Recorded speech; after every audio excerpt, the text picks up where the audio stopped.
Alright, this is Corey, DS Diving, September 23rd, 2020. We're on motor vessel R&R.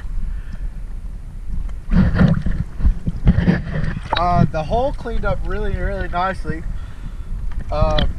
This outboard, or outdrive, I should say, could use a little probably out of water love, and maybe even like a pressure washing in the water. With all those nooks and crannies, it's hard to get a tool in there. But we at least removed all the hard growth that we could see and most of the soft growth that we could see on the outdrive. And then, like I said, the hull cleaned up really nicely. So let's have a look.